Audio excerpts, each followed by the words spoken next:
मग नाना बोलू लागला, आपल्या शिवारातनं आगीनगाडी रोज जातीया. एका मालगाडीला 60 डबा असतो आणि एका डब्याला 4-4 चाकं असतात. म्हणजे समधी मिळून 200 चाकं असतात. ती आधी गुमानं बंद करा. नानानं बंद करा या शब्दावर जोर दिला. हा आगगाडीच्या चाकांचा भयंकर हिशोब ऐकून त्या म्हाताऱ्यांची डोसकी गरगर फिरू लागली. ते एकमेकाकडे पाहू लागले. आपण काय उत्तर द्यावं हे त्यांना सुचेना. एवढ्यात नानानं फेर हल्ला चढवला. अगा बघताय काय, उठा की, ती गाडी अडवाय चला. अरे आम्ही काय करावं, किरू पुटपुटला. ती गाडी अडवा, नाना हुकुमी आवाजात म्हणाला. अरे पर आगीन गाडी आम्ही कशी अडवावी, सटवाजी वैतागलेल्या सुरात म्हणाला. कशी बी अडवा, नाहीतर आडवं पडा. नाना त्यांना पेचात पकडून म्हणाला. आम्ही आडवं पडून मरावं म्हणतोस, सटवाजीनं विचारलं. आणि म्या डॉक्टर गाढवावर लादावा. जेव्हा प्राणावर बेतलं तेव्हा त्या म्हाताऱ्यांनी माघार घेतली. नाना गाडी घेऊन तालुक्याला गेला.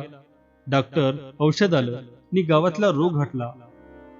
परंतु ते सर्व 3 शुक्रवार पाळल्यामुळेच झालं असा त्या 4 म्हाताऱ्यांनी हट्ट घेतला व मरियाईचा गाडा वाजत गाजत काढून शिवेबाहेर गेलाच पाहिजे ही मागणी केली. नानाचा नाईलाज झाला आणि मरियाई शिवेबाहेर घालविण्याची तयारी झाली. तो सरता शुक्रवार होता. सर्व लोकांनी गावात आरास केली होती. घरोघर आंबील भुकऱ्यांचा निवद केला होता. लहान थोरांचे चेहरे आनंदित झाले होते. त्यांनी मरियाईच्या देवळापुढं गर्दी केली होती. सुतारानं लहानसा गाडा तयार करून दिला होता. तो देवळापुढं ठेवला होता. त्यात लहानशी मरियाई बसवली होती. आयाबाया येऊन तिला निवेद्य दाखवित होत्या. खण नारळ येऊन त्याचा त्या गाड्यापुढं ढीग लागला होता. पोरं खिदळीत होती. 4 म्हातारे गंभीर मुद्रा करून गाडा काढण्याची घाई करीत होते. ते गाड्याचे पुढारी अभिमानाने सर्वाकडे पाहत होते आणि त्या गर्दीत नाम्या महार उघडा बोडका उभा होता. त्यानं भंडाऱ्यानं मळवट भरून लिंबाचा डहाळा घेतला होता. त्याच्या पाठीमाग परटाची म्हातारी केस सोडून मळवट भरून खडी होती. त्या दोघांच्या अंगात मरियाई येणार होती. नानानं कसलंही विघ्न आणू नये याबद्दल सटवाजी, महाद्वा, केरू, भाऊ हे काळजी घेत होते आणि विजयी दृष्टीने देखरेख करीत होते. गाडा निघाला होता. नाम्या नाचत होता. तो दुडक्या चालीवर वाकड्या तिकड्या उड्या मारीत चालला होता आणि ती परटाची म्हातारी डोईवरच्या खोबरमिठीसह मान ओवाळीत होती. मध्येच उडी मारीत होती. काहीतरी बोलत वाट चालत होती. नाना एका पडक्या भिंतीवर उभा राहून पाहत होता. तो चटकन पुढे होऊन म्हणाला, ओ वाईस थांबा. सर्व वाद्य थांबली.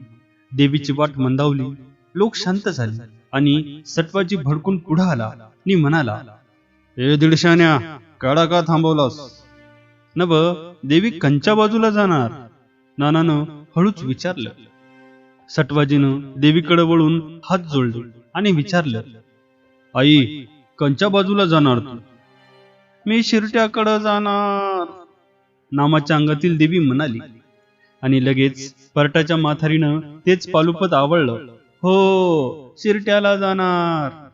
चल बाजूला हो, सटवाजी नानाला म्हणाला. आणि नाना अधिकच पुढे जाऊन शांतपणे म्हणाला, नव आम्ही मरियाई त्या शिरटाच्या शिवला सोडणार आणि मग मरियाई शिरटात शिरून हा गोग सुरू होणार. मग त्याला आम्ही काय करायचं? केरूनं नाकुडीत विचारलं. मग नाना मोठ्यानं बोलला, अगा त्या शिरट्यात आमच्या गावच्या 8 पोरी दिल्यात, त्यांचं काय होणार? हे ऐकून ज्यांच्या मुली शिरट्यात दिल्या होत्या ते सर्व पुढे होऊन ओरडले, नाही नाही, मरियाईचा गाडा शिरटाकडे जाऊ देणार नाही. हा भयंकर कोलदांडा बसून नाम्याच्या अंगातील देवी म्हणाली, अरे बाबांनो, मी पाडळीला जाणार. पर आई, पाडळीत बी आमचं पाहुणं आहे ती, त्यांचं काय होणार? नाना हात जोडून म्हणाला आणि पाडळीत ज्यांचे पाहुणे होते ते सर्व पुढे झाले. त्यांनी दंगल केली. गाडा पाडळीत जाऊ देणार नाही. दक्षिण उत्तर या दोन्ही दिशा बंद होऊन मरियाई आणि तिचे सटवाजी, केरू, भाऊ हे पुढारी पेचत पडले. आपल्या पाहुण्यांच्या जीवासाठी निम्मा गाव नानाच्या पाठीस उभा होऊन पाडळीचं नाव काढू नका असं ओरडू लागला. त्याच्या ओरडण्यानं गाव हादरू लागला. नामूच्या अंगातील मरियाई कान पाडून ऐकू लागली. चार म्हातारे विचारांच्या चिखलात रुतून बसले.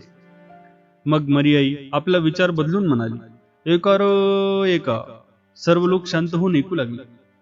म्हाताऱ्यांना आनंद झाला. देवी पुढे म्हणाली, मला मावळत्या बाजूला जायचं हाय.